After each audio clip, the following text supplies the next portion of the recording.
Bab 1481 Ambil tindakan secara pribadi.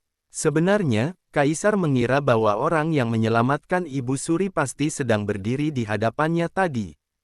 Tidak disangka, ternyata bukan salah satu dari mereka. Ini aneh. Para menteri utama di aula tadi semuanya adalah orang-orang berpangkat tinggi dan berkuasa di istana. Jika bukan mereka, siapa lagi yang memiliki kemampuan untuk menyelamatkan Ibu Suri secara diam-diam? Siapa lagi yang dapat membuat Ibu Suri begitu mempercayainya dan bekerja sama dengannya? Kaisar tampak bingung, sementara Aron juga sedikit bingung. Jika Aron adalah Ibu Suri, dia pasti akan bekerja sama dengan seseorang yang mampu. Namun, selain para menteri utama tadi, siapa lagi yang punya kemampuan itu? Aron berkata, "Yang mulia, menurut Anda siapa yang masih memiliki kemampuan itu?" Kaisar berpikir sejenak, lalu dia teringat seseorang, Freddy Cho. Freddy Cho pernah menjadi anggota kubu Jason, tetapi kemampuannya biasa-biasa saja sehingga Jason tidak menempatkannya pada posisi yang sangat penting. Dia benar-benar tidak dianggap penting di sana. Seiring berjalannya waktu, Freddy Cho memisahkan diri dari kubu Jason dan mempertahankan sikap netral. Meskipun dia tidak mencapai prestasi besar di tahun-tahun ini, dia melakukan segala sesuatunya sesuai aturan dan tidak membuat kesalahan. Freddy Cho terus bertahan sampai kematian Mirza dan akhirnya berhasil lolos dan menjadi konselor kerajaan. Kaisar mengetahui bahwa rumah bordil Ziyin adalah milik keluarga Wu, tetapi Freddy Cho selalu berperilaku jujur. Itu sebabnya, Kaisar tidak meragukannya dan mengizinkan rumah bordil Ziyin dibuka. Bagaimanapun, keluarga berkuasa mana yang tidak memiliki sumber penghasilan dan titik perolehan informasi sendiri? Selama orang-orang yang berkuasa ini tidak melakukan apapun yang merugikan negara dan rakyatnya, Kaisar hanya bisa menutup mata. Selain itu, keberadaan tempat-tempat ini juga memberikan kenyamanan bagi Kaisar. Misalnya, kedai delima milik Moltres dulunya melayani Jason, tetapi setelah Moltres berpindah pihak dan bergabung dengan Kaisar, target layanan kedai delima juga berubah. Mereka mulai melayani Kaisar dan memberinya berbagai informasi. Sebagai seorang konselor kerajaan, Freddy Cho memiliki karakter yang jujur. Sebenarnya rumah bordil Ziyin juga mengabdi kepada Kaisar. Kaisar merasa bahwa Freddy Cho memiliki kekuatan untuk menyelamatkan Ibu Suri, tetapi dia sudah meninggal. Implikasinya adalah Kaisar mencurigai keluarga Wu. Bagaimanapun, Freddy Cho meninggal karena insiden Aron dan diturunkan pangkat 2 kali oleh Kaisar. Keluarga Wu membenci Aron dan Kaisar, jadi bukan tidak mungkin mereka ingin memanfaatkan Ibu Suri untuk membalaskan dendam Freddy Cho. Kaisar berkata, Freddy Cho punya seorang putra bernama Goliath. Apakah guru memiliki kesan terhadapnya? Aron menggelengkan kepalanya dan mengaku tidak memiliki kesan apapun. Ini pertama kalinya Aron mendengar nama Goliath. Kaisar memandang Aron dengan santai, lalu tersenyum tipis. Dia membatin, Aron sedang sibuk dengan berbagai pertarungan saat itu, bagaimana mungkin dia bisa punya waktu untuk memperhatikan orang lain. Goliath juga bukan orang yang menonjol. Hal itu membuatnya makin tidak diperhatikan oleh Aron. Mata Aron tampak berbinar-binar. Yang mulia, apakah Anda curiga bahwa Goliath yang ada di balik ini? Kaisar mengangguk dan berkata, itu bukan tidak mungkin. Freddy Cho telah bersembunyi di istana selama puluhan tahun. Dia diam-diam mengembangkan kekuatannya sendiri demi mengantisipasi masa depan. Tidak sulit baginya untuk menyelamatkan seseorang di istana. Yang penting adalah Kaisar menyaring semua orang yang dia kenal dalam pikirannya, lalu secara intuitif merasa bahwa Goliath adalah yang paling mungkin. Dia memiliki motif terbesar. Buah jatuh tidak jauh dari pohonnya. Goliath mampu menempati posisi keempat dalam ujian kekaisaran. Ini membuktikan bahwa kecerdasannya tidak buruk. Memiliki ayah yang berpengalaman untuk mengajarinya, bahkan membuatnya lebih kuat lagi. Ini bisa membuka jalan yang nyaman bagi hidupnya. Apalagi, setelah kematian Freddy Cho, Kaisar juga mengirimkan mata-mata untuk memperhatikan setiap gerak-gerik kediaman keluarga Wu. Mata-mata melaporkan bahwa segala sesuatu di kediaman keluarga Wu normal, kecuali Goliat yang tinggal di ruang kerja ayahnya selama setengah jam setiap hari dan menunjukkan ekspresi sedih di wajahnya. Ayahnya sudah meninggal sehingga perilakunya tampak normal bagi orang lain. Namun, Kaisar malah menganggapnya sedikit tidak normal. Jika Kaisar menjadi Goliat, ayahnya baik-baik saja ketika pergi ke pengadilan, tetapi malah gantung diri tidak lama setelah dia kembali, maka Kaisar pasti akan merasa ada sesuatu yang aneh di dalamnya. Dia pasti akan menemukan cara untuk mencari tahu. Sama seperti Lance saat itu, ketika Jimmy tiba-tiba gantung diri, Lance menyalahkan Aaron dan menganggapnya sebagai musuh bebuyutannya. Dia juga berteriak untuk membalaskan dendam Jimmy. Meskipun Aaron tidak berada di kota Amura ketika Freddy Cho meninggal, dia tetap saja meninggal karena Aaron dan hukuman Kaisar. Mana mungkin Goliat tidak memiliki kebencian terhadap Aaron dan Kaisar. Jika mengambil langkah mundur, Kaisar adalah penguasa negara. Goliat tidak berani mengungkapkan kemarahannya kepada Kaisar, tetapi dia masih bisa mengungkapkan kemarahannya pada Aaron. Bahkan setelah Aaron kembali ke kota Amura, dia bisa secara terang-terangan mencari masalah dengan Aaron dan menuduhnya membunuh ayahnya. Namun, Goliat tidak melakukan ini. Sikapnya terlalu tenang, sangat tenang. Kaisar merasa bahwa Goliat menahan diri demi rencana besar atau bisa jadi dia benar-benar menyerah dan menerima nasibnya. Dia mungkin tidak ingin membalas dendam kepada siapapun. Akan tetapi, semua orang bersaing untuk bertahan hidup. Ayahnya meninggal secara tragis, bagaimana mungkin Goliat seorang cendekiawan berhati mulia bisa menerima ini? Ini semua hanyalah tebakan Kaisar. Namun, mata-mata Kaisar telah memantaunya selama beberapa hari dan masih tidak menemukan sesuatu yang aneh. Jadi, Kaisar tidak terlalu memperhatikannya. Sekarang, Kaisar baru saja mengatakannya karena Aaron menanyakan pertanyaan ini. Setelah mendengarkan perkataan Kaisar, Aaron memikirkan spekulasi sebelumnya. Menggunakan opini publik untuk menyerang Aaron dan Kaisar benar-benar seperti metode yang dapat dilakukan oleh Goliat. Mata-mata itu tidak menyadari ada yang aneh pada dirinya. Hal ini menunjukkan bahwa dia melakukannya dengan sangat diam-diam. Mampu melarikan diri dari mata-mata Kaisar makin membuktikan bahwa kediaman keluarga Wu tidaklah sederhana. Goliat juga tidaklah sederhana. Seperti yang dikatakan Kaisar, Goliat seharusnya tidak bertindak begitu tenang setelah kehilangan orang yang dicintainya. Berhubung mata-mata gagal menemukan kebenaran, Aaron sendiri yang pergi ke sana. Aaron dapat mengetahui siasat Goliat secara sekilas. Kaisar hanya sembarangan mengatakannya. Dia tidak menyangka bahwa Aaron benar-benar mengincar Goliat. Dia berkata dengan tidak percaya, guru mengira dia mungkin dalang di balik ini. Ini tidak terlalu mungkin, bukan? Jika itu benar-benar dia, mata-mata itu akan melihat beberapa petunjuk setelah mengawasinya begitu lama. Dia hanya seorang cendekiawan dan tidak menguasai bela diri. Bagaimana dia bisa melakukan sesuatu dengan begitu sempurna? Aaron berkata sambil tersenyum, entah apakah Yang Mulia pernah mendengar bahwa anjing yang tidak bisa menggonggong seringkali paling kejam ketika menggigit orang. Raka adalah contoh yang sangat khas.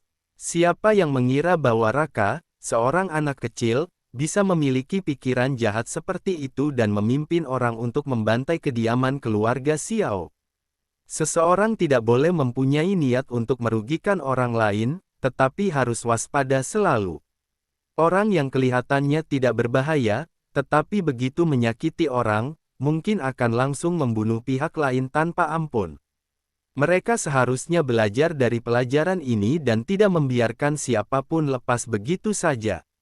Berhubung Aaron telah mengatakan ini, apalagi yang bisa dikatakan Kaisar? Dia hanya bisa mendukung Aaron. Namun, bukankah Aaron yang mengambil tindakan secara pribadi terlalu meninggikan Goliat?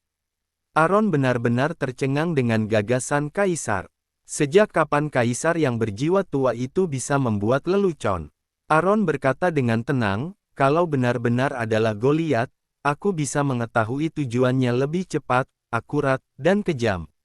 Mendengar ini, Kaisar berkata sambil mengangguk, jika benar-benar dia memang butuh guru yang mengambil tindakan secara pribadi. Bab 1482 tampak disengaja. Mata-mata Kaisar bukanlah orang biasa. Meski kemampuannya tidak sebaik Haris, dia juga lumayan. Orang itu adalah master yang langka dan pikirannya sangat cerdik. Bahkan, mata-mata pun tidak dapat menemukan sesuatu yang aneh. Jadi, Aron memang perlu mengambil tindakan secara langsung. Berhubung ingin memantau Goliat, sekarang adalah waktu terbaik. Setelah itu, Aron berpamitan dengan Kaisar dan meninggalkan istana. Omong-omong, begitu berita kematian Ibu Suri keluar, berita itu segera sampai ke kediaman keluarga Wu. Berita ini benar-benar membuat Goliat tidak berdaya. Awalnya, dia ingin menunggu Ibu Suri mendapatkan kembali kekuatannya sebelum melaksanakan rencananya. Mereka tidak pernah menyangka bahwa Aron dan Kaisar akan menyerang lebih dahulu. Ketika Goliat mendengar berita itu, dia sangat marah hingga seluruh tubuhnya gemetar dan uratnya menonjol. Aron dan Kaisar benar-benar brengsek. Mereka bisa-bisanya melakukan hal ini. Goliat mengira bahwa dia punya peluang untuk menang, tetapi malah berakhir dengan kegagalan. Tentu dia merasa sangat emosi. Lantaran marah, dia mengayunkan tangannya dan menjatuhkan banyak barang antik. Para bawahan belum pernah melihat Goliat begitu marah sebelumnya. Mereka semua ketakutan dengan tindakannya. Seluruh tubuh mereka gemetar dan tidak berani bernapas. Mereka diam-diam menatap Goliat dengan ketakutan. Untungnya Goliat cukup rasional dan bisa mengendalikan emosinya. Setelah beberapa saat, dia menahan amarahnya dan memerintahkan orang-orang untuk membersihkan puing-puing di lantai, bahkan memperingatkan mereka untuk tidak banyak bicara. Kediaman keluarga Wu selalu ketat terhadap para bawahannya dan tidak ada yang berani melanggar perintah tuannya. Mereka segera menjawab dengan hormat, "Baik." Meski ekspresi Goliat sudah tenang, amarah di hatinya tak bisa padam dalam waktu lama. Rencananya yang cermat hampir dapat direalisasikan, tetapi berantakan oleh berita kematian Ibu Suri. Begitu berita kematian Ibu Suri keluar, dia sudah tidak lagi berguna bagi Goliat. Sekarang, semua orang di kota Amura tahu bahwa Ibu Suri telah meninggal. Kabar itu bahkan datang dari istana. Banyak orang yang memang melihat peti mati dibawa keluar dari istana. Di hati masyarakat, hal ini tidak bisa dipalsukan. Jika Goliat ingin memanfaatkan Ibu Suri, orang-orang pasti akan mengira bahwa Ibu Suri yang dimaksudnya palsu. Orang-orang percaya atau tidak, itu adalah soal lain, tetapi efek yang diinginkan Goliat pasti tidak akan tercapai. Mengusir Ibu Suri saat ini tidak ada gunanya. Walaupun dapat menimbulkan sedikit masalah, jika tidak hati-hati kemungkinan besar masalah tersebut akan menimpa dirinya sendiri. Aron bukanlah orang yang mudah untuk dihadapi. Apabila dia menjadi incaran Aron, kematian Goliat pasti sudah dekat. Oleh karena itu, Goliat tidak akan membahayakan dirinya sendiri karena efek sepele itu. Berhubung Aron sudah menebak niat Goliat, dia menduga tidak lama lagi Aron pasti akan curiga padanya. Itu sebabnya, dia harus mengalihkan kecurigaan Aron. Goliat menekan amarah di dalam hatinya dengan paksa. Dia menghela napas panjang, lalu menekan kebencian di matanya serta memasang tampang tenang dan sedih. Hal ini membuat orang mengira bahwa dia masih tenggelam dalam kesedihan atas kematian ayahnya. Dia tahu bahwa Aron memiliki kemampuan untuk membaca pikiran, jadi mulai saat ini, dia harus fokus pada apapun. Goliat berinisiatif melupakan semua itu dan mulai berkonsentrasi untuk berduka atas Freddy Cho. Meskipun mata-mata yang bersembunyi di kegelapan melihat Goliat melempar barang, Goliat tidak berkata apa-apa saat melempar barang. Dia hanya memerintahkan bawahan untuk membersihkan setelahnya dan tidak banyak bicara. Adapun apa yang dikatakan bawahan kepada Goliat, mata-mata itu tidak dapat mendengarnya karena suaranya terlalu pelan. Itu sebabnya, mata-mata tersebut tidak tahu alasan Goliat tiba-tiba marah dan melemparkan barang-barang. Namun, melihat dia kembali tenang dalam waktu singkat, mata-mata itu tidak terlalu memikirkannya. Saat ini, Aron diam-diam muncul di belakang mata-mata itu dan berbisik, "Apa kamu menemukan sesuatu?" Berhubung ada seseorang yang tiba-tiba berbicara di telinganya, mata-mata itu terkejut. Dia segera mengangkat tangannya untuk menyerang Aron. Aron menggunakan punggung tangannya untuk menahan mata-mata itu dan berkata dengan tenang, "Lihatlah siapa aku." Ketika mata-mata itu melihat dengan jelas bahwa itu adalah Aron, dia segera memberi hormat dengan malu dan berkata, "Guru Kekaisaran, maafkan aku." Aron melepaskan mata-mata itu, lalu melambaikan tangannya dan berkata, "Tidak apa-apa. Katakan padaku, apa yang kamu temukan?" Mata-mata itu memberi tahu Aron satu persatu apa yang baru saja dilihatnya. Setelah Aron mendengar ini, dia bertanya dengan curiga, hanya marah sebentar. Mata-mata itu mengangguk sambil berkata, "Benar. Wah, ini sangat aneh." Logikanya, Aron telah mengacaukan seluruh rencana Goliat dengan satu tindakan, jadi dia seharusnya tidak bertindak begitu tenang. Apakah Aron salah menebak? Namun, Goliat tiba-tiba menjadi marah karena bawahannya melaporkan sesuatu. Intuisi memberitahu Aron bahwa kemarahan Goliat pasti ada hubungannya dengan berita kematian Ibu Suri. Goliat mungkin tidak ingin Aron dan Kaisar meragukannya, jadi dia berpura-pura tenang. Aron menatap Goliat dengan tenang. Matanya tampak gelap dan tenang. Orang-orang seusianya seharusnya tidak memiliki ketenangan seperti itu. Dia mencoba membaca pikiran Goliat dan menemukan bahwa dia tidak punya pikiran lain selain merindukan Freddy Cho.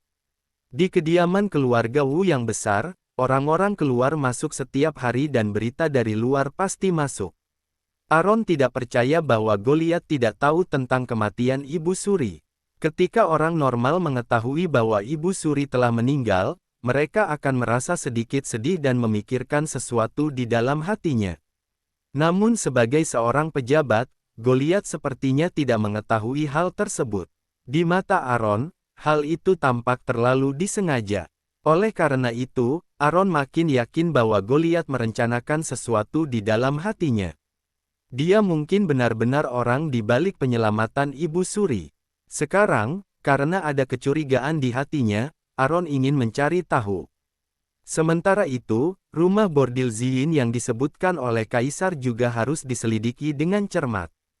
Dia menoleh untuk melihat mata-mata itu dan berkata, "Aku akan mengawasi tempat ini. Kamu bisa pergi ke rumah bordil Ziyin dan memeriksa apakah ada yang aneh." Awalnya, mata-mata hanya berada di bawah perintah Kaisar, tetapi Aron adalah mentor Kaisar dan orang yang paling dia percayai.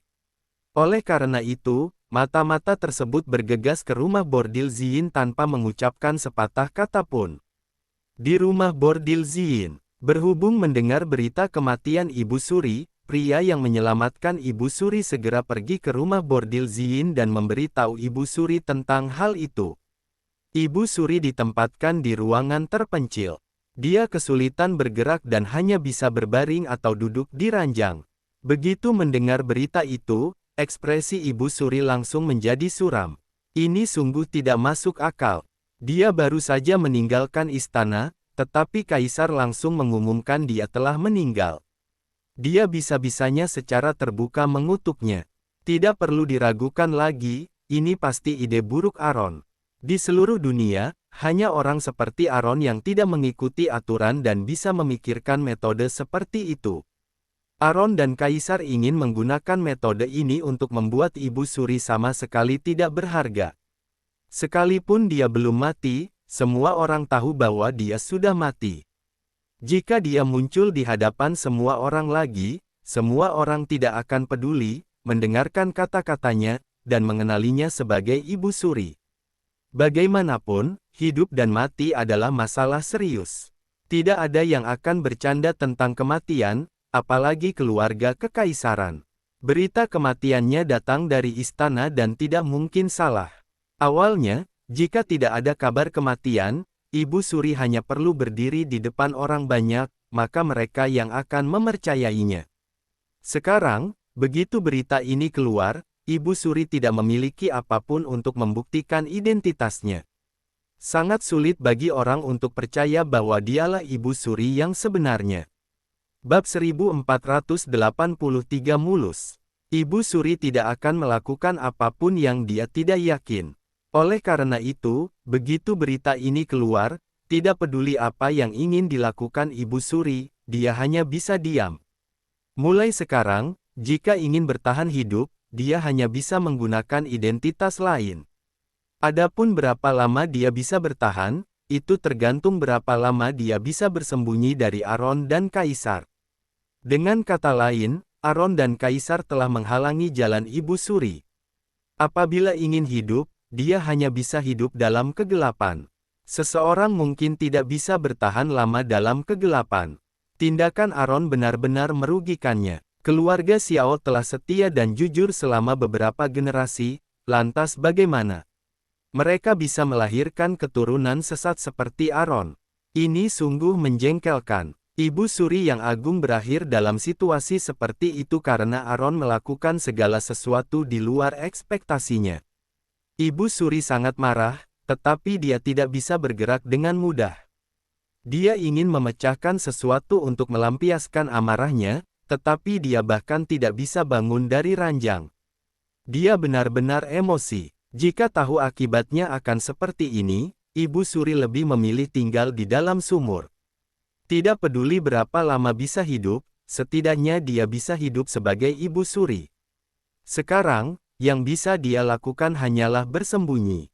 Itu benar-benar sebuah kesalahan. Pada saat ini, Ibu Suri akhirnya teringat pada Raja ke-16 yang paling membuatnya sedih.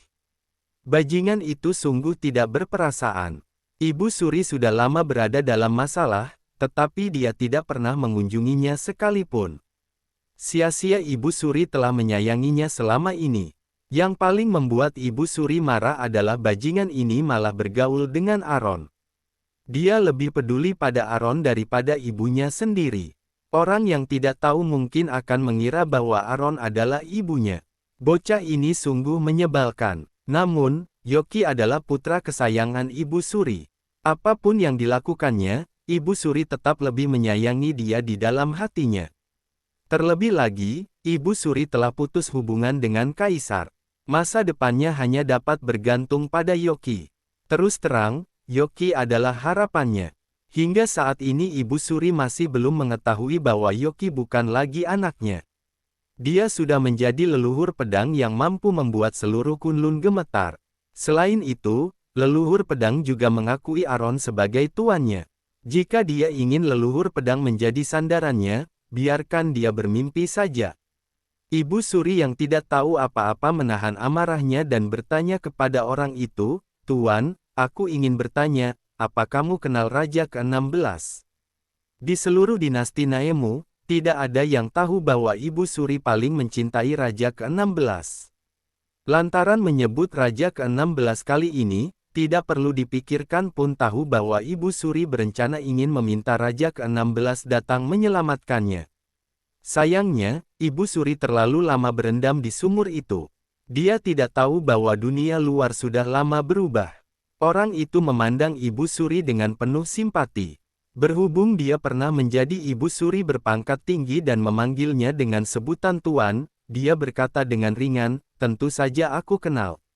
Tapi, kalau kamu ingin dia menyelamatkanmu, aku sarankan urungkan niatmu itu."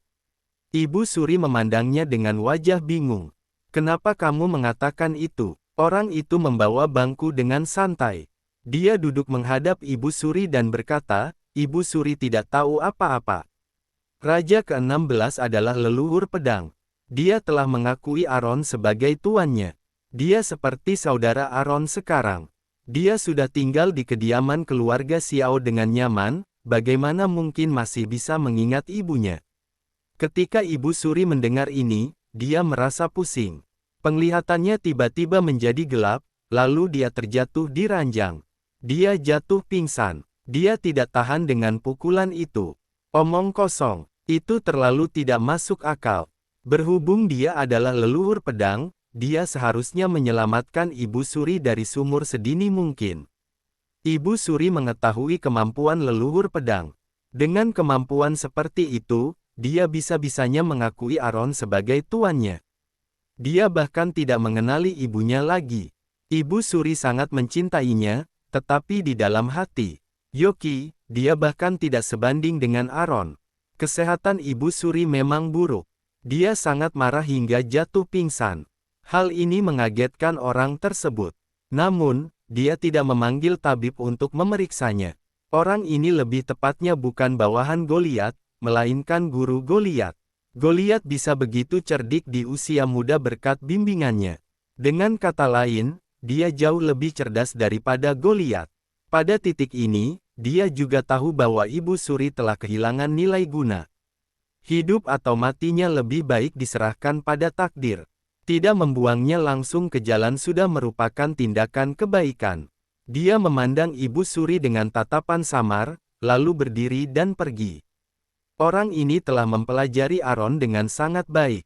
Berdasarkan pemahamannya terhadap Aron, karena telah membeberkan kabar meninggalnya Ibu Suri, dia pasti bisa menebak apa yang ingin mereka lakukan. Mungkin, Aron dan Kaisar sudah mengalihkan fokus ke kediaman keluarga Wu.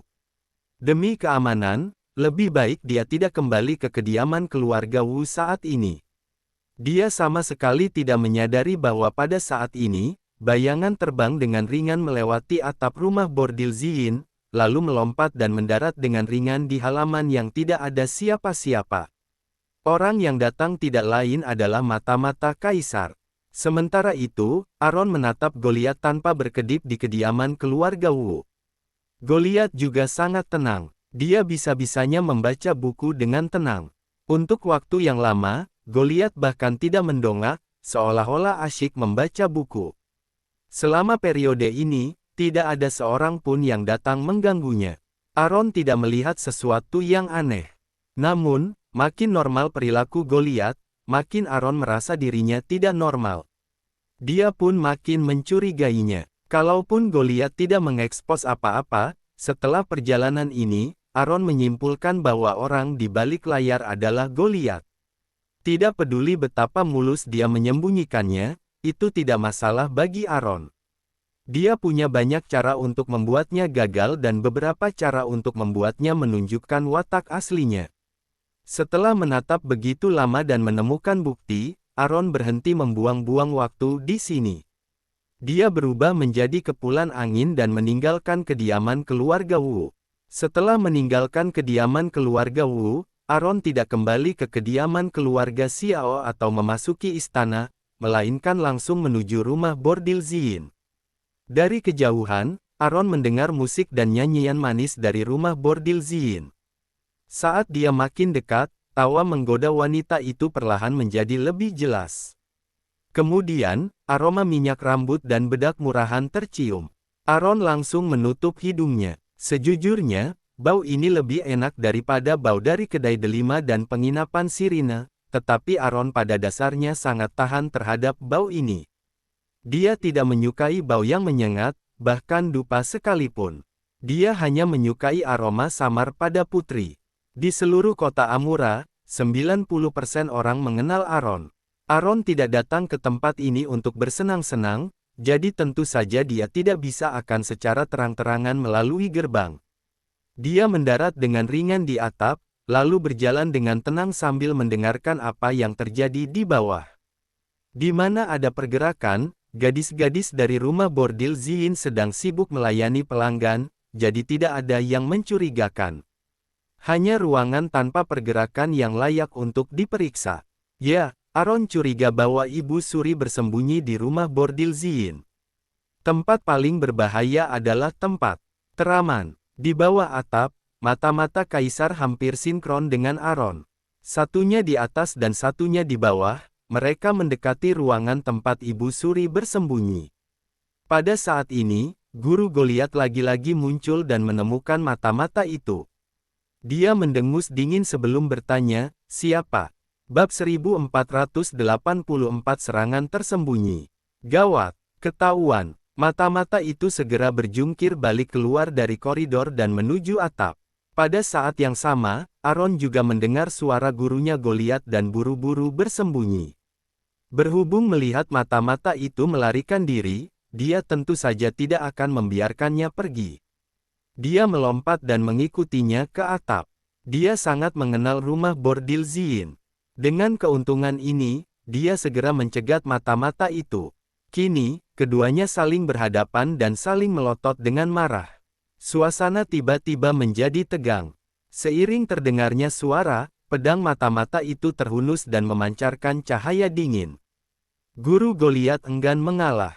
Dia mengeluarkan pisau lengkung dan menatap tajam ke arah mata-mata itu.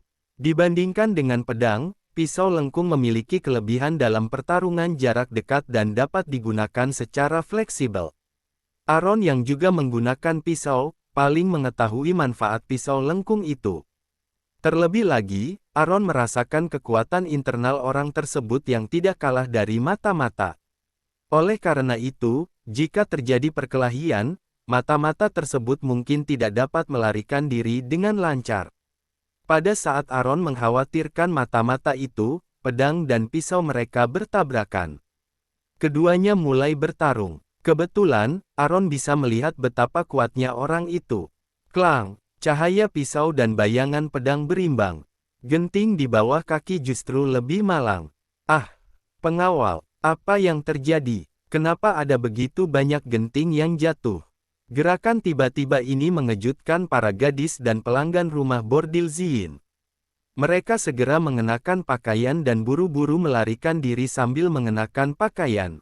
Ini sangat menakutkan. Kenapa tempat ini tiba-tiba terasa seperti ingin dirobohkan? Apabila tidak segera berlari, mereka bukan hanya akan mati tertimpa genting, tapi mungkin saja menjadi idiot karena tertimpa. Ibu Suri yang pingsan tidak tahu apa yang terjadi. Meskipun ada genting yang menghantamnya, dia tetap tidak bangun. Namun, seseorang masuk dan membawanya keluar. Orang-orang yang membawa Ibu Suri adalah orang-orang dari rumah bordil Ziyin. Sebelumnya, Guru Goliat telah memberi tahu orang-orang di rumah bordil Ziyin untuk menjaga Ibu Suri dengan baik dan jangan membiarkan sesuatu terjadi padanya. Namun, sebelum perintah ini dapat diubah, terjadi adegan penghancuran rumah bordil, yang secara tidak sengaja menyelamatkan nyawa Ibu Suri. Di atap, keduanya bertarung sengit dan mereka tidak dapat dipisahkan. Aura di sekitar kedua orang itu menjadi makin kuat. Selapis demi selapis genting dibongkar. Setelah beberapa saat, genting-genting itu berterbangan di udara dan jatuh dengan arah yang acak. Genting-genting yang tidak dapat ditopang oleh balok jatuh ke dalam ruangan melalui celah. Dalam waktu kurang dari setengah jam, rumah bordil Ziyin berada dalam kekacauan. Orang-orang di sana merasakan kepedihan di hati mereka saat melihat pecahan yang berjatuhan. Bukan hanya bangunan yang hancur, semua tamu juga ketakutan. Orang-orang yang kabur itu sama saja dengan membawa pergi uang mereka. Hal yang paling menyakitkan adalah mucikari yang bertanggung jawab atas rumah bordil Ziyin. Mucikari telah mengurus rumah bordil Ziyin selama 15 tahun dan tidak pernah mengalami hal seperti itu. Sialan, siapa yang berani membuat masalah di wilayahnya? Bukankah dia jelas-jelas sedang berselisih dengannya? Saking emosinya, sosok mucikari itu berkelebat dan dia naik ke atap. Melihat ini, dia tidak bisa menahan gemetar di dalam hatinya. Astaga, ternyata guru majikannya sedang berkelahi dengan seseorang. Guru ini benar-benar, dunia ini sangat luas. Dia bisa bertarung dimanapun, tetapi kenapa menghancurkan wilayah sendiri? Apakah dia merasa uangnya sudah terlalu banyak? Apakah memang ada orang di dunia ini yang tidak suka mempunyai banyak uang? Mucikari itu memasang ekspresi bingung di wajahnya. Dia menyaksikan Guru Goliat bertarung dengan saksama, tetapi saat melihatnya, dia merasakan ada sesuatu yang tidak beres. Meski bela diri orang itu bukanlah yang terbaik di dunia, dia tetap mumpuni untuk masuk dalam daftar peringkat terkuat. Siapakah orang yang bertarung dengannya? Bisa-bisanya dia mampu bertarung secara seimbang dengan Guru Goliat. Mucikari itu bertanya-tanya apakah dia harus pergi membantu. Dia ingin membantu, tetapi gurunya selalu menyendiri selama ini. Apalagi, dia tidak pernah peduli dengan wanita seperti mereka. Jika mucikari bergegas membantunya bertarung, Bisa jadi dia akan kesal dan menganggapnya terlalu banyak ikut campur. Mungkinkah dia akan merasa malu jika ada wanita yang datang menyelamatkannya? Setelah memikirkannya, Mucikari memutuskan untuk melupakan hal itu dan berdiri di samping untuk melihat situasinya terlebih dahulu. Pada saat ini, guru merasakan ada seseorang di belakangnya. Dia memanfaatkan kesempatan mata-mata untuk mengubah gerakannya untuk berbalik. Ketika melihat bahwa itu adalah Mucikari, dia berteriak dingin, "Kenapa kamu masih bengong di sana? Kenapa dia tidak segera datang untuk membantu?" Sama sekali tidak pintar. Dengan kecerdasan seperti itu, sungguh keajaiban karena dia bisa mengelola rumah bordil Ziyin selama 15 tahun. Mendengar perintah guru itu, Mucikari langsung menjawab, "Aku datang." Kemudian, sosoknya berkelebat ke arah mereka dan bergabung dalam pertarungan. Jelas sekali bahwa mereka mengeroyok satu orang. Jika ini terus berlanjut, tidak butuh waktu lama bagi mata-mata itu untuk dikalahkan. Tidak mudah bagi kaisar untuk membesarkan mata-mata tingkat tinggi seperti itu. Aron adalah orang yang menghargai bakat. Jadi, dia tidak bisa begitu saja menyaksikan mata-mata itu dihancurkan di tangan kedua orang ini. Itu sebabnya, Aron mengambil pecahan genting, lalu menyuntikkan kekuatan internalnya. Dia menjentikannya dan menyerang jantung Mucikari dengan pecahan genting tersebut. Kekuatan ini dapat melukai Mucikari, tetapi tidak akan membunuhnya. Bukan karena Aron tidak ingin menyingkirkannya sekaligus, tetapi Aron tidak dapat dengan mudah membunuh orang ini dalam dunia ini. Tentu saja, Aron sebenarnya melakukan ini dengan sengaja untuk menunjukkan belas kasihan. Bagaimanapun, dia merasa Mucikari hanya mengikuti perintah untuk bertahan hidup. Berdasarkan pembacaan pikiran Aron, meski dia telah memimpin rumah bordil selama 15 tahun, dia sebenarnya tidak pernah melakukan apapun yang mencelakai orang lain dan bukan orang yang keji. Oleh karena itu, Aron ingin membiarkannya hidup. Genting yang pecah itu mengenai jantung Mucikari dengan akurat. Dia menyerang Mucikari secara tiba-tiba. Dia sangat kesakitan hingga tidak bisa menahan diri untuk tidak berteriak, lalu mundur dari pertarungan. Mucikari itu menutupi dadanya dan tak kuasa mengutuk dengan suara rendah, "Apa-apaan ini? Bagaimana mungkin ada puing yang menghantamnya tanpa alasan?" Mencurigakan, sangat mencurigakan. Mucikari menggertakkan gigi dan menahan rasa sakit saat melihat sekeliling. Dia selalu merasa seperti ada yang menyelinap ke arahnya. Namun, setelah melihat sekeliling, dia tidak menemukan apapun. Mucikari itu menundukkan kepalanya dan mengusap dadanya dengan bingung. Dia bertanya-tanya apakah dia benar-benar bertemu hantu. Pada saat ini, pecahan genting lainnya terbang saat dia tidak memperhatikan, tetapi targetnya bukanlah dia, tetapi Guru Goliat. Demikian pula, pecahan genting ini menghantam jantung Guru Goliat. Guru Goliat mendengus dan wajahnya langsung menjadi pucat. Orang keji itu melakukan serangan diam-diam. Guru Goliat berteriak dengan dingin, "Siapa itu? Keluar!" Apa hebatnya bersembunyi di kegelapan dan menikam orang di kegelapan? Sungguh tidak masuk akal. Dia telah berkecimpung di dunia hitam selama beberapa dekade. Ini adalah pertama kalinya dia bertemu dengan orang yang begitu hina dan tidak tahu malu. Dia tidak berani menunjukkan wajahnya, tetapi bisa-bisanya menikam seseorang dalam kegelapan. Ini sungguh tak bisa diterima. Orang itu bahkan tidak memahami aturan dunia, tetapi masih ingin bermain-main. Meskipun terluka oleh puing-puing, Guru Goliat masih melawan serangan mata-mata itu. Namun, tidak peduli seberapa keras dia melawan, dia tetaplah orang yang terluka dan bukan lagi lawan mata-mata itu. Si mata-mata juga sangat pandai memanfaatkan kesempatan. Dia memanfaatkan luka Guru Goliat untuk menambah lukanya dan menghantam lengannya dengan pedang. Tiba-tiba, lengan Guru Goliat berdarah. Pakaiannya pun bernoda merah. Melihat situasi ini, Guru Goliat segera menekan titik akupunturnya untuk menghentikan pendarahan. Pada saat yang sama, dia berkata dengan suara dingin, "Apa yang masih kamu lakukan?" Panggil seseorang. Mucikari itu mungkin ketakutan. Saat dia melihat guru Goliat ditebas, dia benar-benar kehilangan kemampuan untuk bereaksi. Bab 1485 Orang yang lugas. Setelah diteriaki oleh guru Goliat, dia tiba-tiba sadar kembali dan berseru, "Pengawal."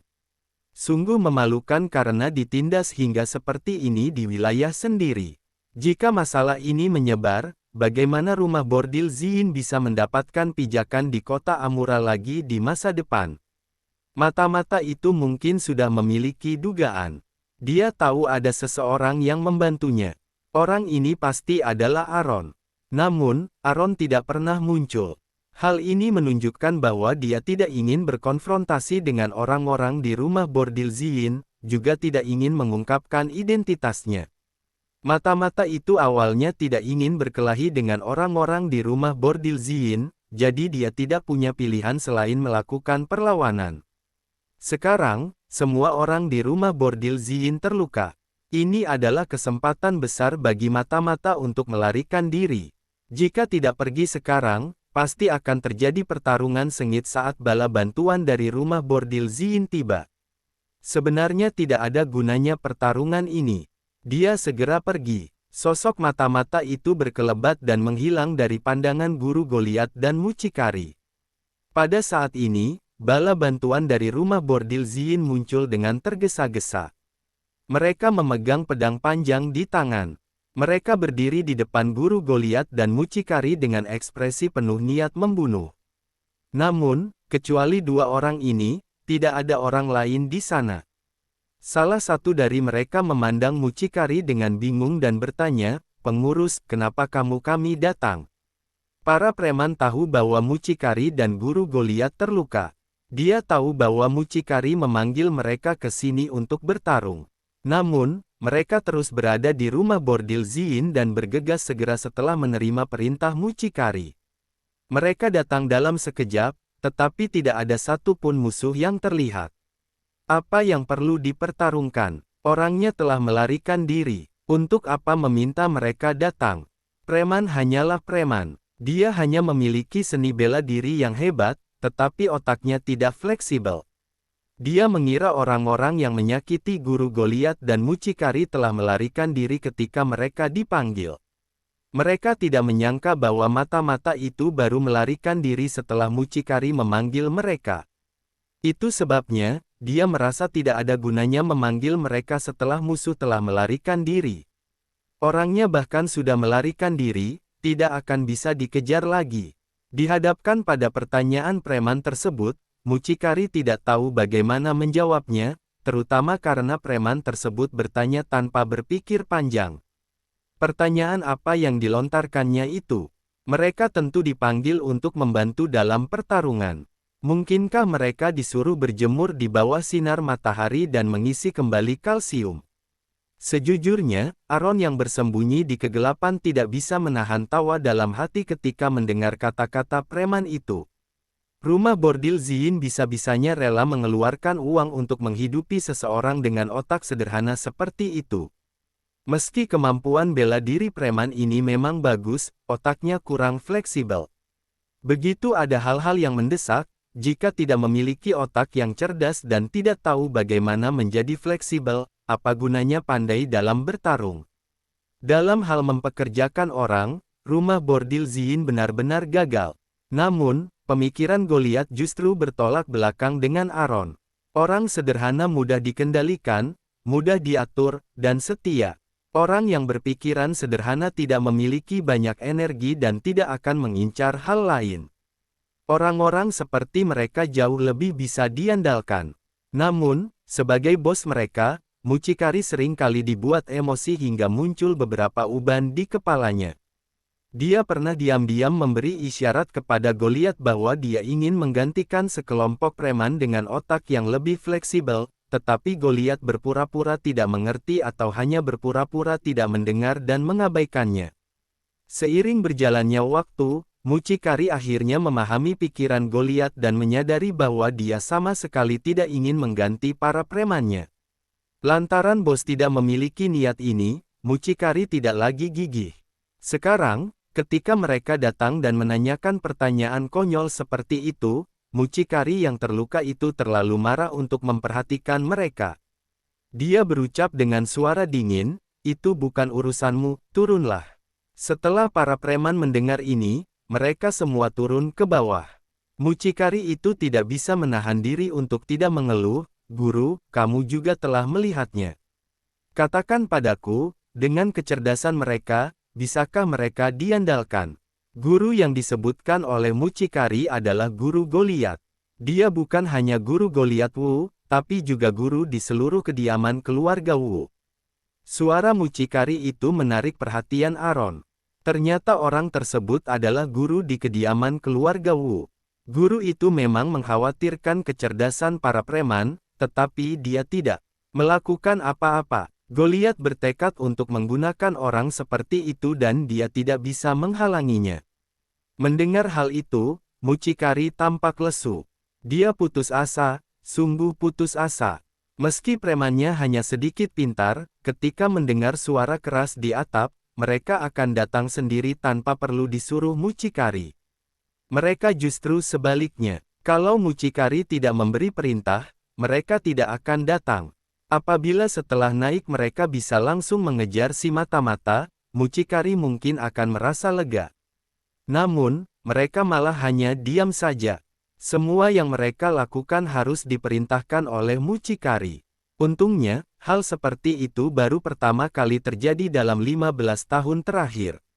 Jika tidak, mucikari mungkin akan sangat marah hingga mati muda. Mucikari memegangi dadanya yang sakit.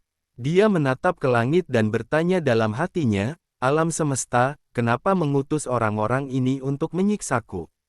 Apabila aku bersalah, tolong sambar aku dengan petir. Jangan kirimkan para idiot ini untuk menyiksaku." Melihat atap yang berantakan, mucikari dan guru itu merasa lebih sakit hati. Pada saat ini, mucikari itu akhirnya teringat sesuatu. Dia bertanya dengan penasaran, "Tuan, siapa orang itu tadi? Kenapa bisa bertengkar dengannya di sini?" Guru itu mengucapkan 3 kata dengan ringan, "Aku tidak tahu." Setelah bertarung sekian lama dan rumah bordil Ziyin hampir hancur, dia ternyata tidak tahu siapa mereka. Tampaknya, guru ini tidak secerdas yang dirumorkan. Mucikari diam-diam menatap ke arah guru dengan ekspresi bertanya-tanya di wajahnya. Tiba-tiba, wanita itu merasa bahwa dia bukanlah sosok yang sulit digapai lagi. Saat ini, Aaron muncul di depan kedua orang itu dengan anggun. Aaron berdiri dengan cahaya latarnya dan menampilkan bayangan panjang di depan mereka. Keduanya mendongak untuk melihat Aaron secara bersamaan. Wah, jantan sekali. Mucikari telah bertanggung jawab atas rumah bordil Ziyin selama 15 tahun.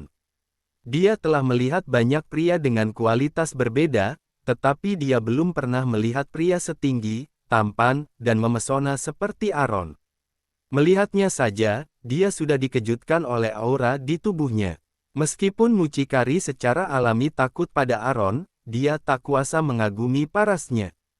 Dengan matanya yang indah, dia menatap Aaron dengan penuh kasih dan tersenyum. Jelas bahwa dia berusaha keras untuk merayu Aaron.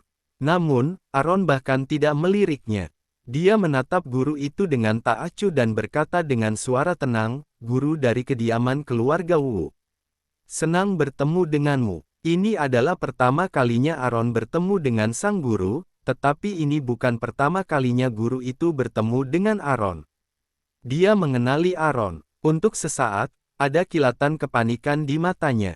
Aaron tidak mungkin datang tanpa alasan. Dia datang kemari mungkin karena tahu sesuatu. Bagaimanapun, guru itu tetaplah seorang guru. Dia adalah seseorang yang telah melihat dunia dan punya banyak pengalaman hidup. Segera, dia menenangkan diri dan memandang Aaron tanpa berpikir apapun. Dia berkata, "Tuan Aaron, sudah lama tidak bertemu." Aaron terkenal di kota Amura. Sebagai guru yang bermartabat dari kediaman keluarga Wu, terlalu aneh untuk berpura-pura tidak mengenal Aaron. Ketika Aaron mendengar ini, dia berkata sambil tersenyum, "Kamu ternyata orang yang lugas." Dengan kata lain, guru itu adalah orang yang pintar. Apabila itu orang lain, dia mungkin akan menyangkal atau berpura-pura tidak mengenal Aaron. Orang ini tahu bahwa dia tidak bisa lepas dari pandangan Aaron, jadi dia secara terbuka mengenali identitasnya dan mengakui bahwa dia mengenal Aaron.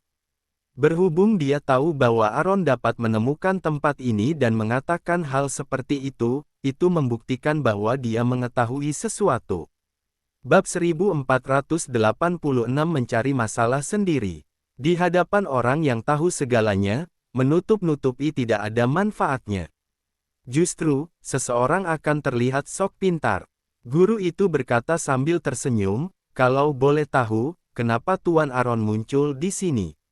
Jika dikatakan bahwa Aaron datang ke rumah bordil Ziyin untuk bersenang-senang, guru itu tidak akan percaya. Sepengetahuannya, Aaron selalu menjaga diri dan tidak serakah akan wanita. Tidak ada yang pernah melihatnya memasuki atau meninggalkan rumah bordil.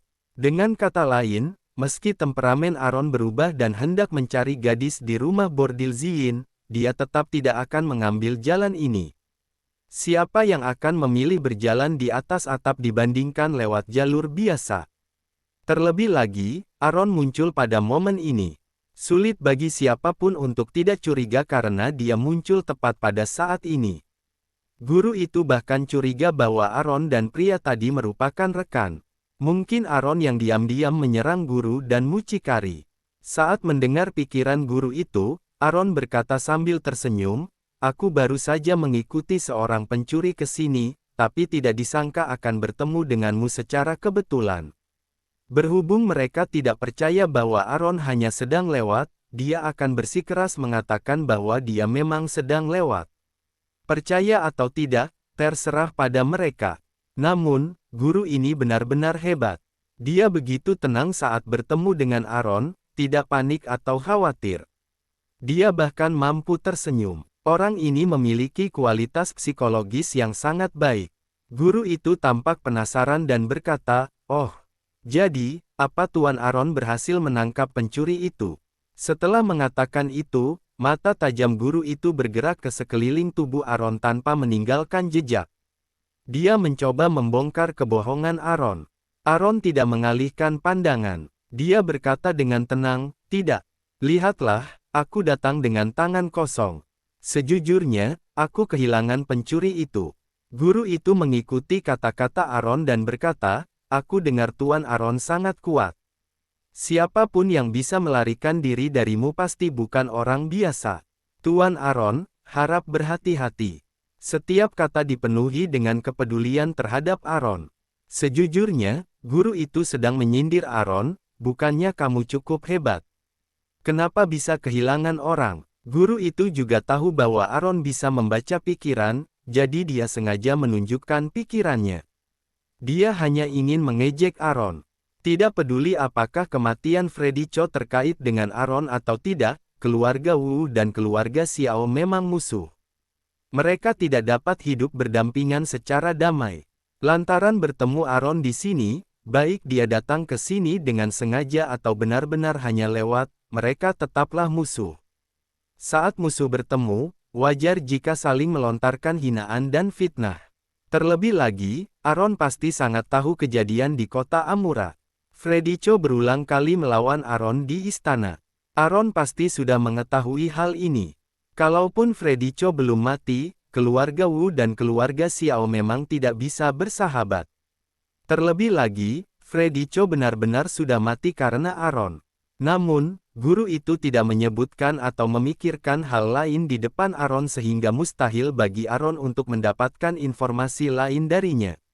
Aaron sepertinya tidak dapat mendengar suara misterius itu. Dia berkata sambil tersenyum, terima kasih atas peringatanmu. Usai mengatakan itu, Aaron berpura-pura melirik guru itu dan bertanya, kamu sepertinya terluka. Apakah tidak apa-apa? Guru, kamu menyinggung siapa? Menurutku, orang-orang itu sungguh bernyali. Mereka berani sekali menimbulkan masalah di siang hari bolong. Mereka benar-benar tidak menganggap serius istana kekaisaran.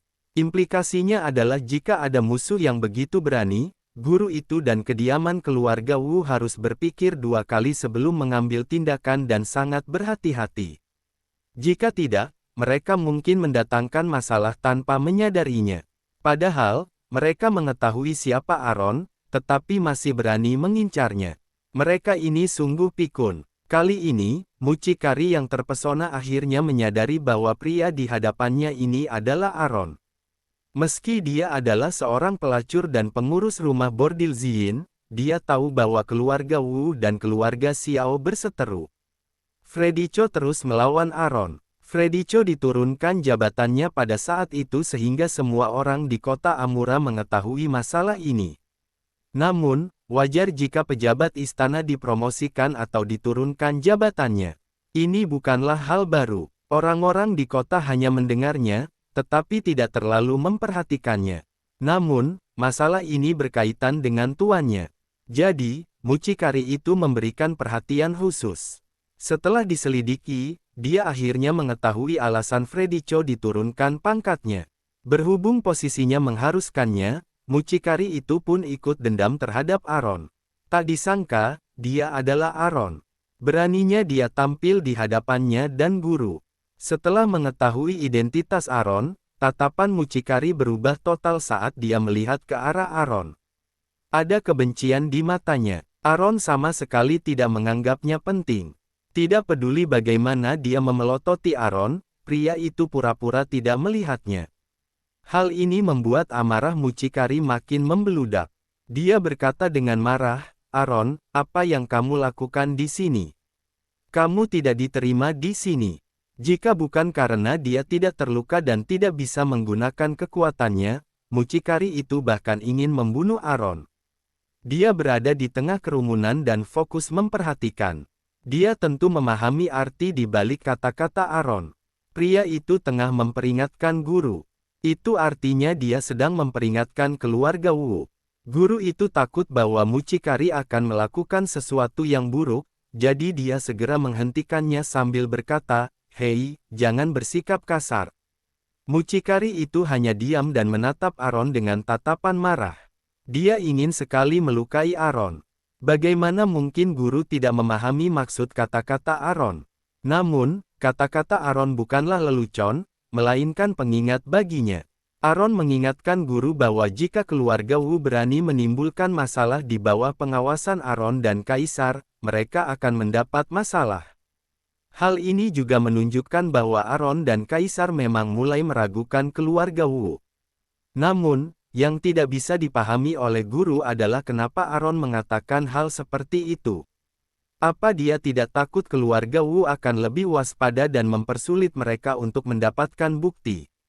Tentu saja, ini adalah pertanyaan-pertanyaan yang kemudian muncul dari dalam hatinya guru. Bagaimanapun, Aaron ada di depannya.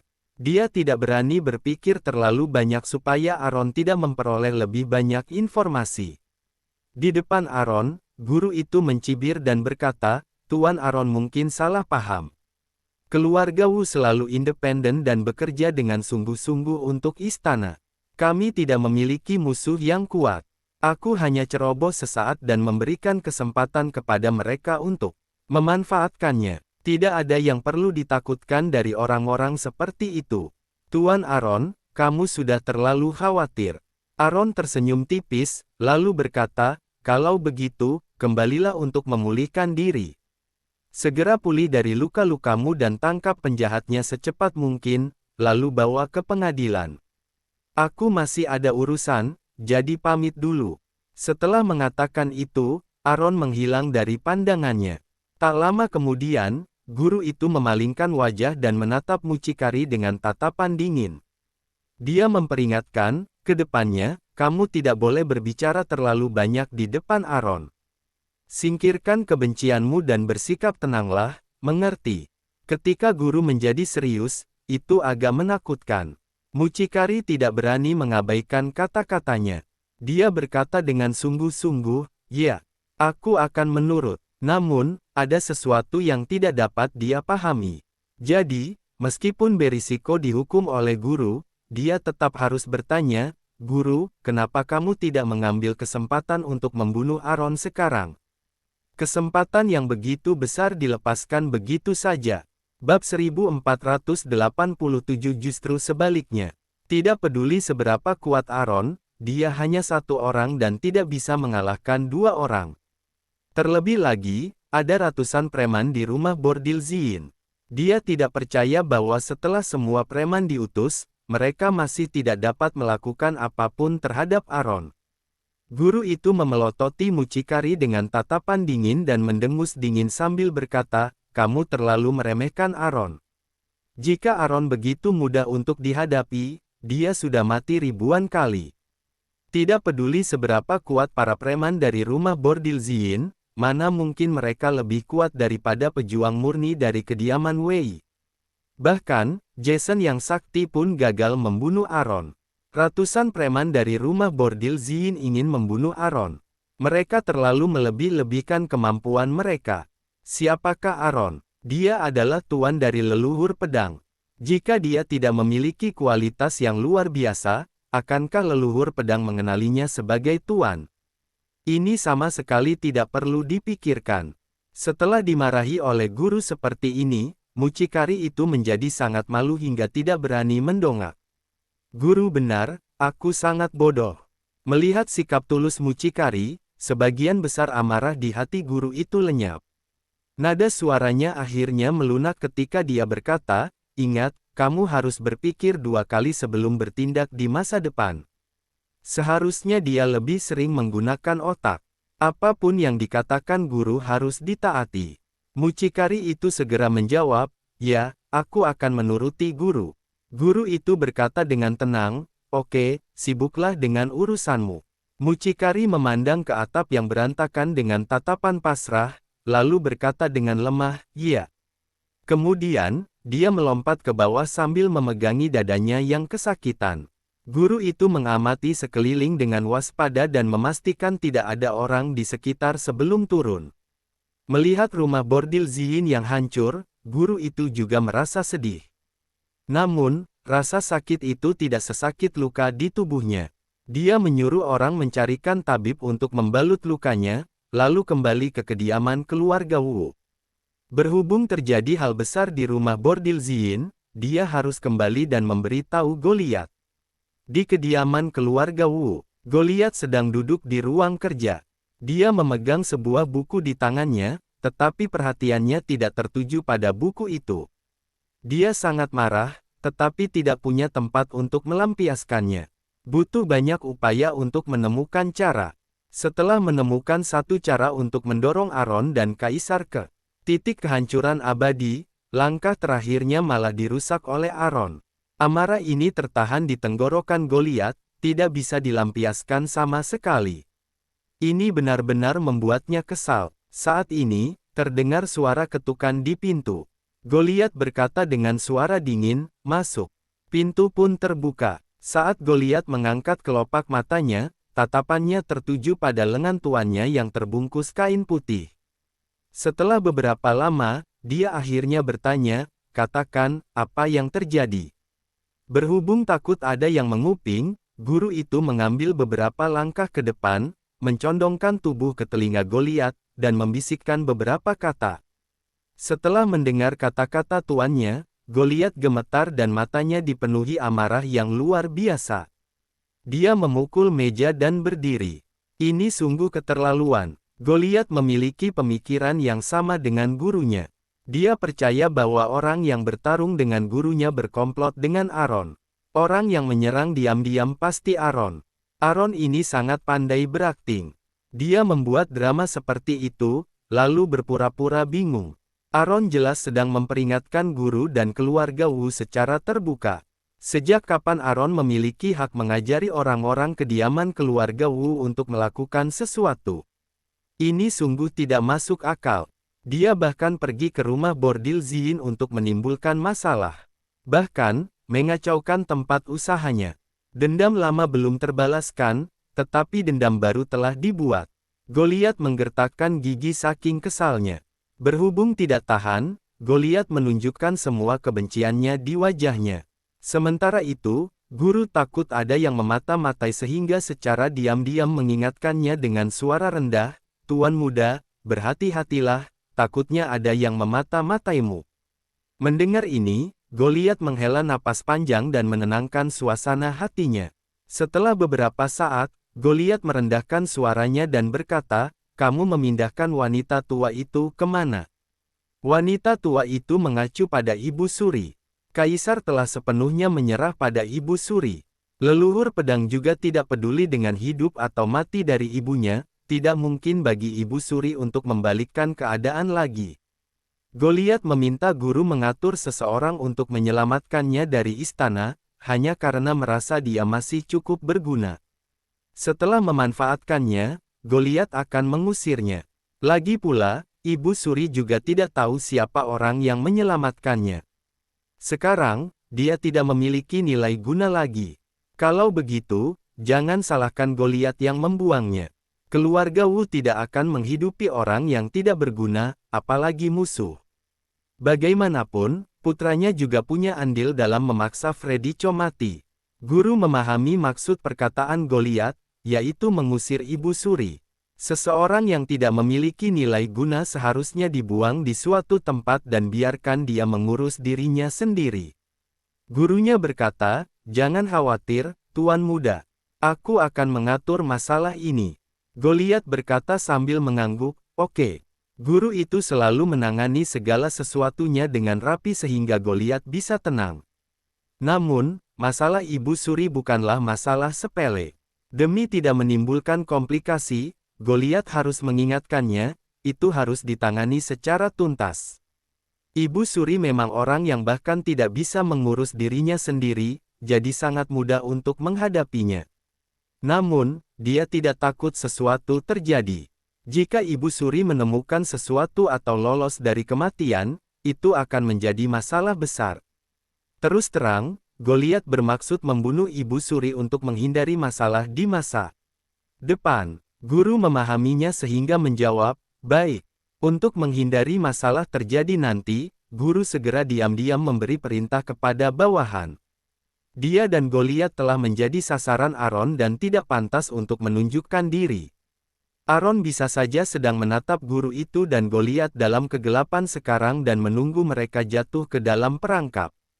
Satu-satunya cara untuk mengatasi semua perubahan adalah dengan tetap tidak berubah. Mereka mengira Aaron akan menyelamatkan Ibu Suri dari tangan mereka dan membiarkannya terus dihukum. Bagaimanapun, kalaupun Ibu Suri melakukan kejahatan yang tidak bisa dimaafkan, dia harus dihukum oleh kaisar sendiri daripada tinggal di antara orang-orang yang keberadaannya tidak diketahui.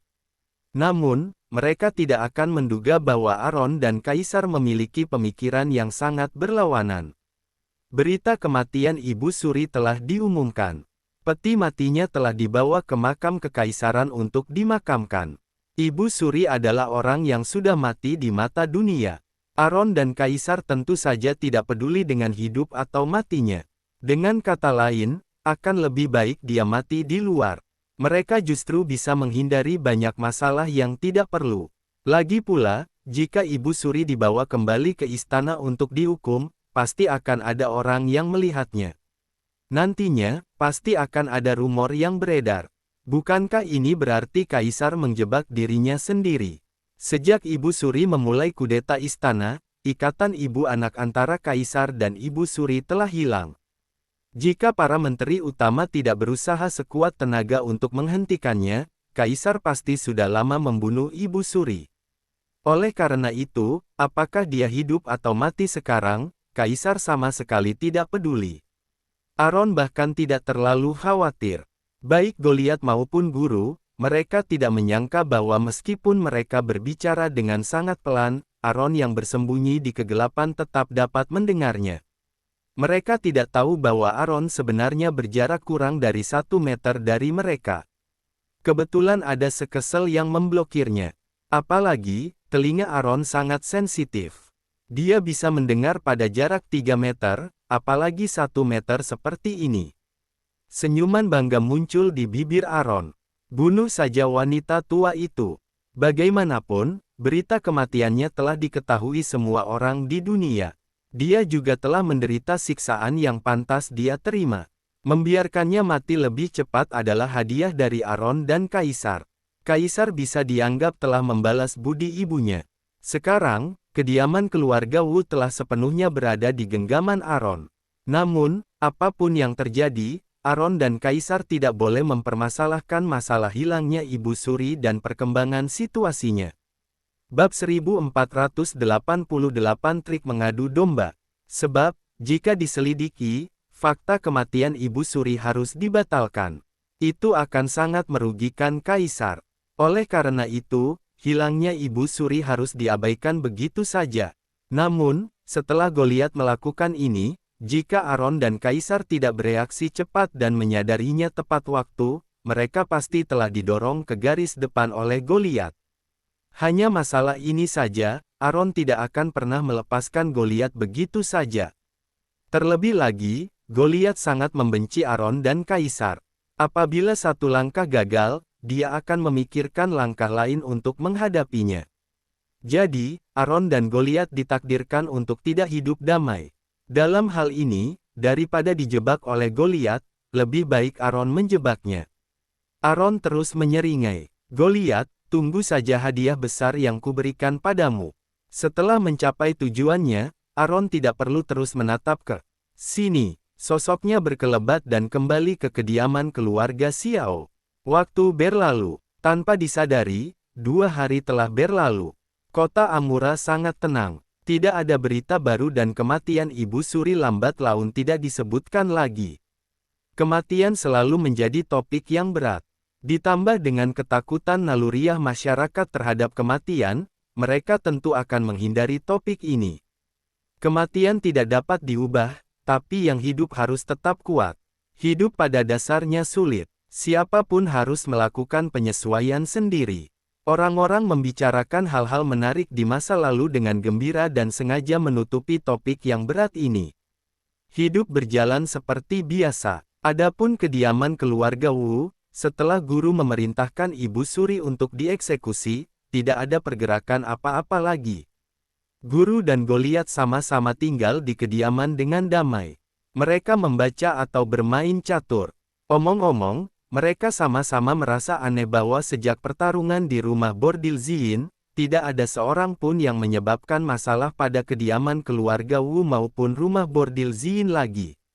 Bahkan, tidak ada orang mencurigakan yang ditemukan. Mungkinkah Aron tidak dapat menemukan Ibu Suri sehingga tidak memiliki bukti dan tidak bisa melakukan apapun terhadap mereka? Itu sebabnya, dia hanya berdiri diam untuk sementara waktu. Namun, mudah diajak berkompromi bukanlah gaya Aron. Sejujurnya, Goliat dan guru cukup mengenal Aron. Tentu saja, Aron tidak akan mudah berkompromi. Dia tetap tenang, hanya untuk memberi mereka waktu menangani Ibu Suri dan membiarkan mereka mengendurkan kewaspadaan. Bisa-bisanya mereka mengira Aron tidak bisa melakukan apapun. Itu sebabnya, setelah tenang selama 2 hari, Goliat mulai bertingkah lagi. Kali ini, Goliat mengincar leluhur pedang. Semua orang tahu bahwa kekuatan leluhur pedang sangat mengesankan. Semua orang juga tahu bahwa leluhur pedang mengakui Aron sebagai tuannya dan sangat disukai oleh Aron. Namun, leluhur pedang juga memiliki identitas lain, yaitu putra kesayangan Ibu Suri. Tidak peduli seberapa hebatnya dia, fakta bahwa dia adalah putra Ibu Suri tidak dapat diubah. Ibu Suri sangat menyayangi leluhur pedang. Goliat tidak percaya bahwa leluhur pedang akan benar-benar acuh tak acuh terhadap kematian Ibu Suri. Benar, Goliat ingin menyalahkan Aron atas kematian Ibu Suri. Dia ingin mengadu domba hubungan leluhur pedang dan Aron. Setelah leluhur pedang dan Aron bertengkar, bahkan memiliki dendam pembunuhan ibu, Goliat tidak percaya bahwa leluhur pedang masih akan membiarkan Aron hidup. Ketika saatnya tiba, Kaisar pasti akan melindungi Aron. Itu akan menjadi yang terbaik. Leluhur pedang akan menyimpan dendam terhadap Kaisar dan membunuhnya bersama-sama.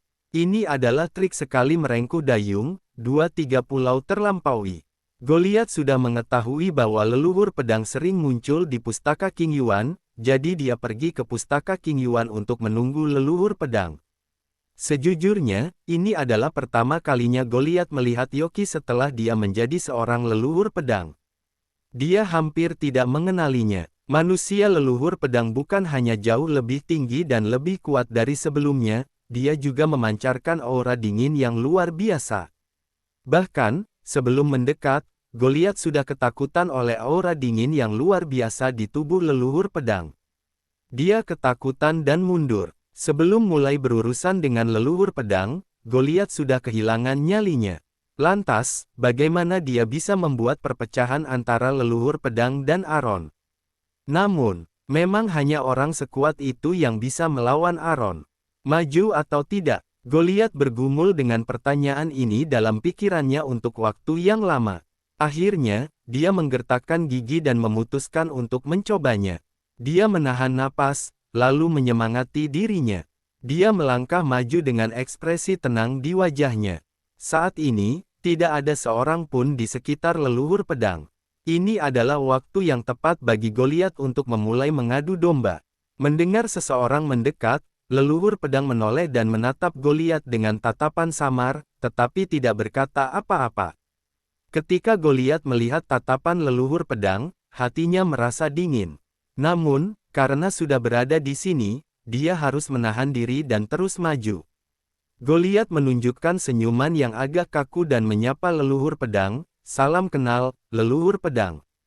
"Aku Goliat." "Goliat? Siapa dia?" Leluhur pedang tidak mengenalnya. Namun, sebagai leluhur, dia tidak bisa terlalu dingin. Leluhur pedang berkata dengan lembut, "Ada apa?" "Ini." Bagaimana bisa Goliat menanggapi kata-kata lugas seperti itu? Goliat sangat canggung hingga sudut mulutnya bergerak-gerak. Untuk sesaat, dia belum memikirkan bagaimana mengatakannya agar terlihat natural dan tidak terkesan sengaja. Sebelum Goliat memikirkan bagaimana menjawabnya, suara lembut leluhur pedang terdengar lagi. Aku sedang bertanya padamu. Orang ini sungguh aneh. Kenapa tidak berterus terang saja jika ada sesuatu? Untuk apa berlama-lama seperti ini?" Mendengar ketidaksabaran dalam nada bicara leluhur pedang, Goliat segera berkata, "Aku ingin berbicara denganmu tentang Ibu Suri." Setelah mengatakan itu, Goliat menatap leluhur pedang dengan penuh semangat. Dia menunggunya mengangguk. Tidak disangka, leluhur pedang malah hampir mencekiknya sampai mati dengan satu kalimat. "Bukankah Ibu Suri sudah mati? Apa gunanya membicarakan orang mati?" Jika dia tidak mengetahui bahwa leluhur pedang memang putra Ibu Suri, Goliat hampir mengira bahwa leluhur pedang dan Ibu Suri tidak saling mengenal. Hanya seseorang yang tidak saling kenal yang akan mengatakan hal seperti ini. Terutama ketika leluhur pedang mengatakan ini, nadanya dingin, tanpa sedikit pun emosi tercampur di dalamnya. Ini jelas bukan sesuatu yang bisa diucapkan oleh seorang putra, apalagi nada yang seharusnya digunakan seorang putra ketika ibunya meninggal. Namun, tidak ada jalan untuk kembali. Goliat sudah membuka percakapan, jadi dia harus mengatakan yang sebenarnya. Dia tampak malu dan berkata, "Sejujurnya, aku berterima kasih kepada Ibu Suri karena mendukung keluarga Wu. Mengingat Ibu Suri terjebak di dalam sumur dan sangat menderita, aku diam-diam menyelamatkan Ibu Suri." Dengan kata lain, berita bahwa Ibu Suri meninggal di istana adalah palsu. Itu hanyalah tipuan Aron dan Kaisar untuk menyembunyikannya dari orang lain. Setelah terdiam sejenak, Goliat melanjutkan, "Tapi, entah kenapa, Aron tetap tahu bahwa aku yang menyelamatkan Ibu Suri. Jadi, dia datang untuk membunuh Ibu Suri saat tidak ada orang di sekitar." Pada titik ini, Goliat mengeluarkan sedikit air mata penyesalan dan berkata dengan emosi, "Semua ini karena aku gagal melindungi Ibu Suri. Mohon leluhur pedang menghukumku." Leluhur pedang menyaksikan Goliat bersandiwara dengan tatapan dingin. Dia tidak mengucapkan sepatah kata pun. Ternyata orang ini yang menyelamatkan Ibu Suri. Kenapa Aron tidak memberitahunya? Saat ini, Goliat berpura-pura menyeka air matanya, tetapi diam-diam mengamati ekspresi leluhur pedang. Melihat ekspresi ketidakpedulian leluhur pedang, Goliat pun menggunakan trik baru. Dia berkata dengan kejam, "Ibu Suri meninggal dengan sangat tragis." Aron tampaknya tidak puas setelah membunuh Ibu Suri. Dia bahkan memutilasi anggota badan dan kepala Ibu Suri. Tindakan ini sungguh kejam. Bab 1489 Pikiran Jernih. Mendengar ini, leluhur pedang berkata dengan dingin, "Oke, aku mengerti. Tunggu, apa maksudnya ini? Leluhur pedang jelas sedang asal menjawabnya. Bisa-bisanya tidak ada kelanjutan lagi. Ibunya meninggal dengan sangat tragis, tetapi leluhur pedang bahkan tidak berencana untuk menindaklanjuti masalah ini. Apakah dia masih manusia? Bagaimana dia bisa begitu tidak berperasaan dan kejam? Berhubung Ibu Suri sangat menyayanginya, dia tidak seharusnya seperti ini. Mungkinkah leluhur pedang telah dicuci otak oleh Aron? Kalau tidak, ketika dia mendengar ibunya sendiri dibunuh oleh Aron, dia seharusnya tidak bereaksi seperti ini. Dia seharusnya emosi dan membenci Aron. Goliat bertanya dengan hati-hati, "Leluhur pedang, kamu tidak berencana untuk membalaskan dendam Ibu Suri?" Leluhur pedang memandang Goliat sambil berpikir. Hal ini membuat Goliat merasa sedikit takut. Kenapa dia melihatnya seperti ini? Sesaat kemudian, leluhur pedang berkata dengan lemah, "Tentu saja aku ingin balas dendam, tapi menurutku pembunuhnya bukanlah Aron, tapi kamu, kan?" Mendengar ini, hati Goliat bergetar. Sayang sekali, dia tidak bisa menipu leluhur pedang. Dia bahkan menempatkan dirinya dalam bahaya. Namun tak lama kemudian, Goliat meminta maaf dan berkata sambil tersenyum, "Leluhur pedang, apa kamu memiliki kesalahpahaman? Aku berutang budi pada Ibu Suri, mana mungkin aku akan menyakiti Ibu Suri?" Leluhur pedang memandang Goliat dengan mata membara dan berkata dengan dingin, "Benarkah kamu bohong kalau Ibu Suri berutang budi padamu, kan? Kamu seharusnya ingin memanfaatkan Ibu Suri untuk menjebak Aron dan Kaisar, kan?" Apakah Goliat benar-benar berpikir dirinya cukup pintar untuk membodohi leluhur pedang yang berusia 1000 tahun ini? Meskipun kecerdasan secara keseluruhan leluhur pedang diturunkan oleh Yoki, itu tidak begitu rendah hingga manusia biasa bisa membodohinya. Terlebih lagi, Yoki sudah sering melihat trik Goliat di televisi ketika dia berada di zaman modern. Dengan kata lain, jangankan leluhur pedang yang berdiri di depannya sekarang, bahkan Yoki pun tidak bisa tertipu. Leluhur pedang tampak mendengus. Bisa-bisanya Goliat ingin memamerkan sedikit kepintaran di depannya. Sungguh sulit dipercaya. Berhubung triknya ketahuan oleh leluhur pedang, wajah Goliat tampak memucat. Namun, Goliat tidak bisa mengakuinya. Begitu mengakuinya, dia pasti akan mati. Goliat menyangkalnya, "Leluhur pedang, kamu benar-benar salah paham terhadapku.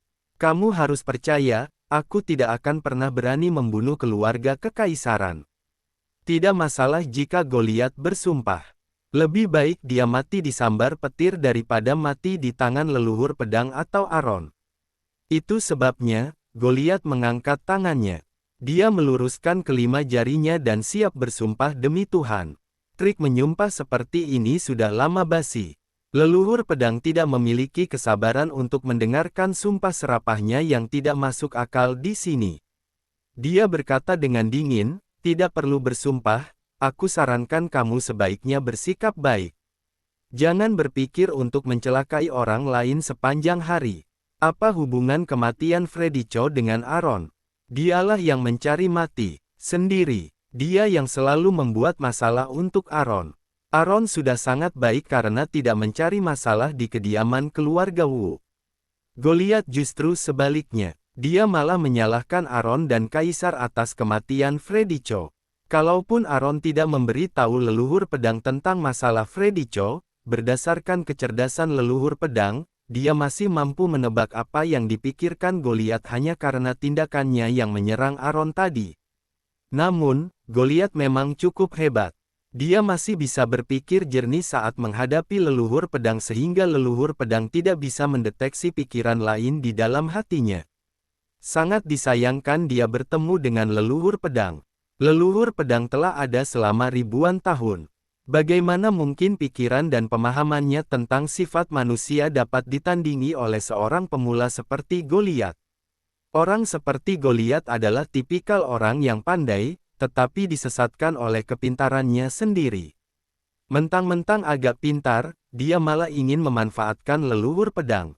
Siapakah leluhur pedang? Leluhur pedang adalah leluhurnya. Trik yang dia mainkan jelas pernah digunakan leluhur pedang. Goliat tersenyum canggung dan menolak mengakuinya. Leluhur pedang, kamu benar-benar salah paham. Karena kamu tidak percaya padaku, aku tidak punya apa-apa untuk dikatakan. Aku akan pergi, tidak mengganggumu lagi. Berhubung tujuannya tidak tercapai, lebih baik dia segera menyelamatkan diri.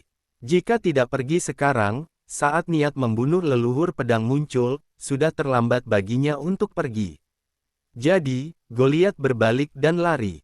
Leluhur pedang melihat punggungnya yang berlari sangat cepat dengan tatapan dingin di matanya. Jika ini di tempat lain, dia pasti akan membunuh Goliat. Namun, ini adalah pustaka King Yuan, tempat suci untuk mengajar dan mendidik orang. Tempat ini tidak boleh dinodai darah kotor Goliat. Itu sebabnya, leluhur pedang membiarkan Goliat selamat untuk saat ini. Jika dia melihat Goliat di tempat lain kali, dia pasti akan membunuh orang yang menargetkan Aron itu. Beraninya manusia biasa mengincar tuannya. Bahkan, ingin mengelabui leluhur pedang. Apakah Goliat benar-benar berpikir bahwa dirinya adalah orang terpintar di dunia? Dari mana rasa percaya diri itu berasal? Goliat hanya kebetulan muncul dalam hidupnya. Leluhur pedang tidak akan membiarkan penjahat seperti itu memengaruhi suasana hatinya. Setelah pustaka King Yuan rapi hari ini, mereka bisa mulai mempersiapkan urusan masuk sekolah. Ini adalah hal yang membahagiakan bagi semua orang. Tentu saja, ini juga berarti hari-hari pembakaran uang Aron akan segera dimulai. Entah apakah Aron si pencinta uang akan merasakan sakit hati saat melihat uang pergi dari tangannya.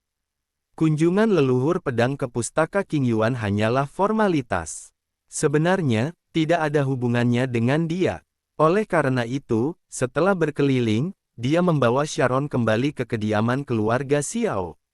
Di kediaman keluarga Xiao, Aron memegang pena emas Qiankun di tangannya dan berlatih kaligrafi di bawah pohon besar. Saat dia sedang berlatih kaligrafi, pena emas Qiankun terus bergumam, "Tuan, apa kamu ingin aku pergi membunuh Goliat? Jangan khawatir, aku akan melakukan tugasku dengan baik. Bagaimana kalau aku membakar kediaman keluarga Wu untuk memberinya peringatan?" Singkatnya, dia ingin mendorong Aron membuat masalah bagi Goliat. Dikatakan bahwa segala sesuatu akan mirip seperti tuannya, ini memang benar. Pena emas Qiankun sangat memihak Aron. Dia tidak tahan melihat orang lain menjebak Aron seperti ini. Aron berkata dengan tenang, "Jangan khawatir. Tunggu dia melakukannya dan bunuh diri sendiri. Itu akan menarik." Ingin menjebak Aron, itu tergantung pada apakah dia memiliki kemampuan. Pena emas Qiankun ingin mengatakan sesuatu yang lain, tetapi begitu dia bersuara, Aron menyelanya dengan suara rendah, "Set, berhenti bicara.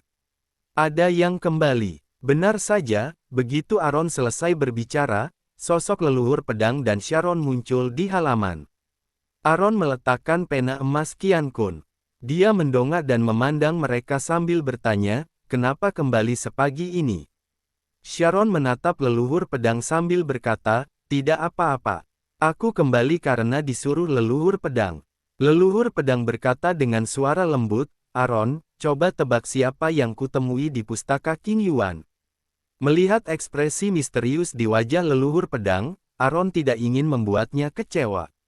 Dia berpura-pura tidak tahu dan berkata sambil tersenyum, "Aku tidak memiliki kewaskitaan. Mana mungkin aku bisa tahu siapa yang kamu temui?" Petik 2. Faktanya, Aron dapat membaca pikiran leluhur pedang. Dia tahu bahwa Goliat telah pergi ke pustaka King Yuan untuk mencarinya. Leluhur pedang berkata sambil tersenyum, "Goliat. Dia bahkan masih ingin menggunakan kematian nenek lampir itu untuk mengadu domba kita. Sungguh naif. Ini memang sesuatu yang bisa dilakukan Goliat." Terus terang, Goliat tidak memiliki kemampuan lain dan hanya suka memainkan trik-trik kecil yang tidak layak diekspos. Sejujurnya, dia menyembunyikannya dengan baik. Apabila orang lain, mereka mungkin akan mudah jatuh ke dalam perangkapnya. Bahkan, Aron hampir dikalahkan olehnya. Bab 1490 hanya mengandalkan diri sendiri. Senyuman tipis muncul di bibir Aron. Dia berkata, "Setelah itu, dia lari dengan putus asa. Ketika leluhur pedang menyerang orang lain, itu membuat mereka tidak bisa membantah. Tidak peduli dari aspek apapun, Goliat bukanlah tandingan leluhur pedang. Mengingat karakter leluhur pedang, jika bukan berada di pustaka King Yuan, dia pasti akan membunuh Goliat dengan kipasnya. Leluhur pedang berkata sambil tersenyum, orang yang mengenalku memang kamu. Aaron tersenyum ringan dan tidak berkata apa-apa. Leluhur pedang bertanya dengan penasaran, Aaron, nenek lampir itu benar-benar sudah mati. Aaron berkata sambil mengangguk, ya, dia tidak ada nilai guna lagi. Orang-orang di kediaman keluarga Wu tidak ingin menimbulkan masalah, jadi mereka membunuhnya. Leluhur pedang berkata dengan nada dingin, sayang sekali wanita tua itu mati begitu saja. Leluhur pedang adalah orang yang berpandangan sangat lurus. Meski tubuhnya dilahirkan oleh Ibu Suri, itu adalah dua hal yang berbeda. Apa yang dilakukan Ibu Suri sungguh keterlaluan dan tidak bisa dimaafkan. Aaron berkata dengan ringan, jika Goliat tidak ikut campur, dia masih berendam di sumur hari ini. Dia tidak akan pernah menyangka bahwa kesempatan untuk membalikkan keadaan akan menjadi nasib buruk baginya.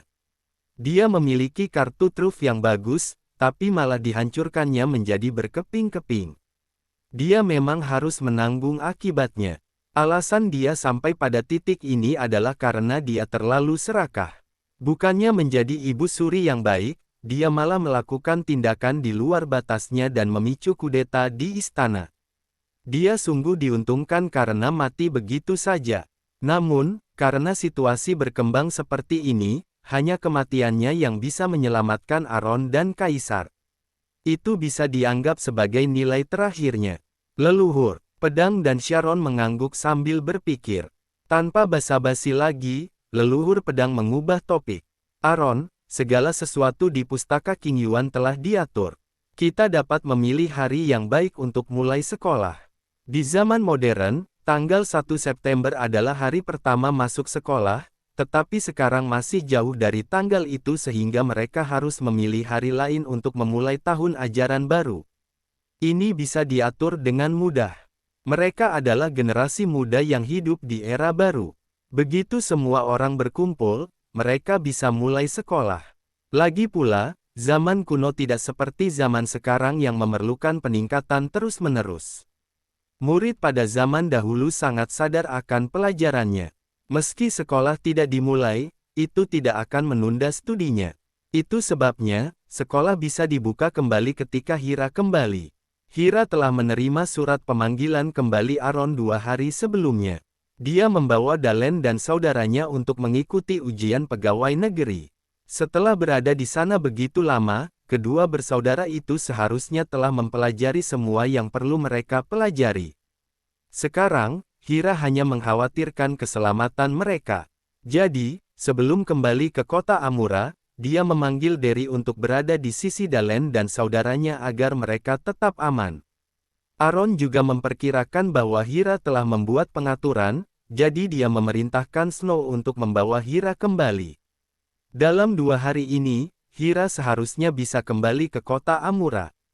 Seperti yang diduga oleh Aaron, Hira kembali ke kota Amura keesokan harinya.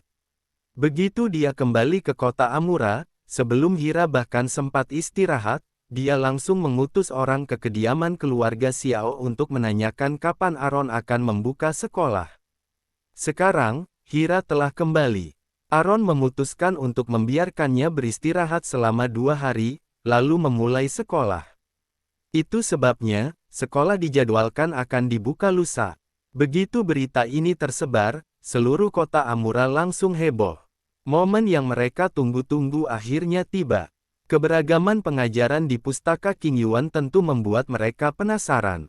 Namun, yang membuat mereka bersemangat adalah bisa mendapatkan uang ketika anak-anaknya bersekolah. Ini sangat baik. Dengan uang ini, hidup mereka akan lebih mudah. Pembukaan pustaka King Yuan dapat memberi mereka kehidupan yang baik. Orang yang paling membuat mereka merasa bersyukur adalah Aaron. Untuk sementara waktu, suara pujian untuk Aaron terdengar di jalanan dan gang. Aaron lagi-lagi menjadi berita utama dan menjadi selebritas papan atas.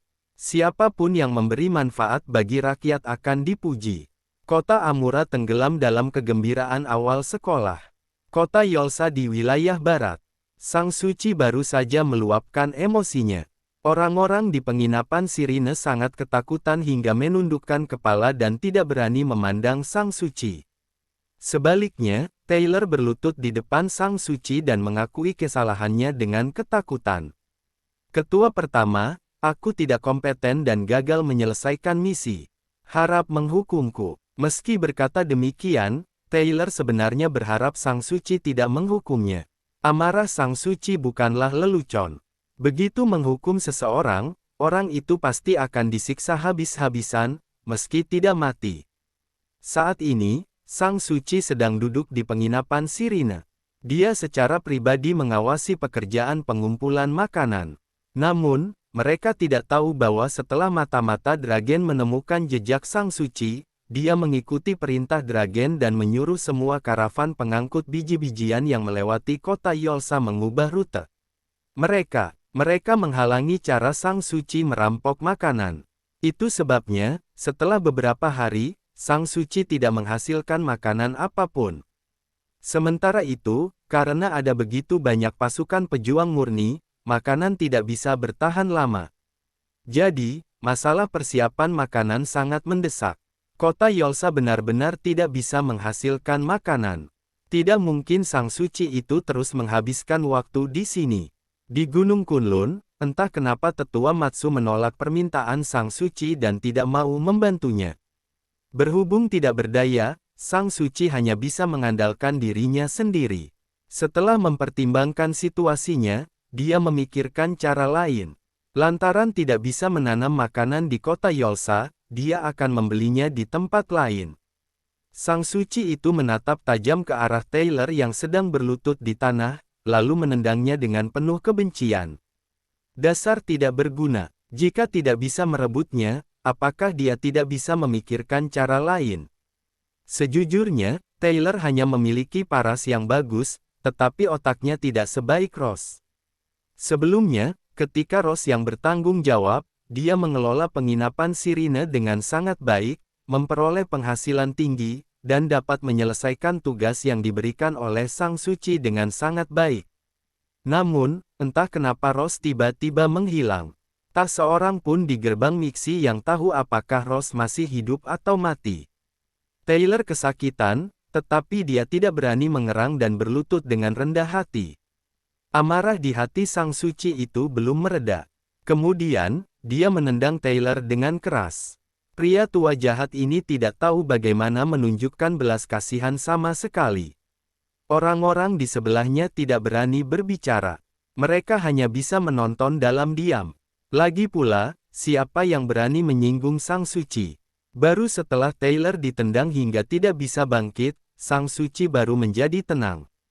Dia berdiri dan mengibaskan lengan bajunya sebelum meninggalkan penginapan Sirine. Sebelum pergi, dia memberi perintah kepada Taylor dengan suara dingin, kelola penginapan Sirine dengan baik. Kamu tidak perlu mengurus hal lain lagi. Itu artinya, orang-orang dari penginapan Sirine tidak perlu mengumpulkan makanan lagi.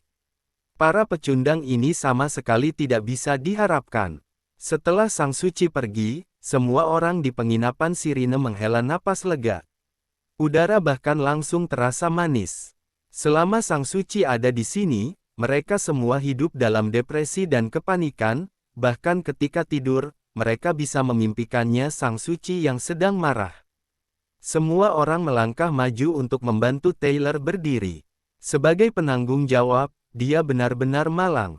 Setelah Sang Suci meninggalkan penginapan Sirine, dia diam-diam kembali ke Gunung Miksi untuk mengambil semua uang yang dia sembunyikan di sana. Kemudian, dia berjalan ke barat untuk membeli makanan di negara tetangga yang kecil. Untungnya, Sang Suci masih punya kartu truf lain. Setelah kembali ke wilayah barat dari dinasti Naemu, dia mulai bekerja keras untuk menghasilkan uang, lalu membangun perbendaharaan kecil yang dapat memenuhi kebutuhan mendesaknya. Orang yang tidak memperhitungkan masa depan pasti akan menghadapi kesulitan di masa kini. Sedia payung sebelum hujan memang harus dilakukan. Gerbang Mixi adalah wakil Tao Langit. Sang Suci adalah orang terpilih dari Tao Langit. Raja wilayah Barat dan Aron ingin menghancurkan gerbang Mixi. Tidak begitu mudah. Bersambung ke bab 1491. Terima kasih.